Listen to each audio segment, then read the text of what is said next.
Airport પર એક મોટી દુર્ઘટના ટળી ગઈ છે। કેરળના કોચીથી મુંબઈ આવી રહેલ એર ઇન્ડિયાનું વિમાન લેન્ડિંગ દરમિયાન રનવે પર લપસી ગયું હતું।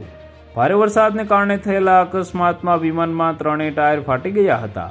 રાહતની વાત એ છે કે તમામ મુસાફરો સુરક્ષિત છે।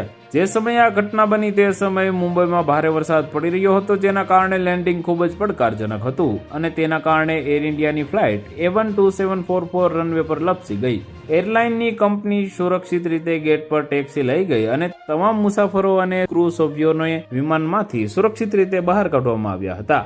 કોઈને ઈજા થઈ હોવાનો કોઈ સમાચાર નથી। એર ઇન્ડિયાએ આ ઘટના અંગે એક નિવેદન જારી કર્યું છે, જેમાં કહેવામાં આવ્યું છે કે વિમાનને તપાસ માટે અસ્થાયી રૂપે ગ્રાઉન્ડ કરવામાં આવ્યું છે અને તમામ સલામતી ધોરણોનું પાલન કરવામાં આવી રહ્યું છે।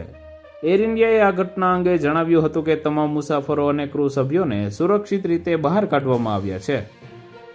તો વધુ માહિતી મેળવવા માટે ચેનલ સાથે જોડાયેલા રહો। વિડીયો પસંદ આવે તો લાઇક કરી દેજો। ચેનલમાં નવા છો તો સબસ્ક્રાઇબ કરી દેજો।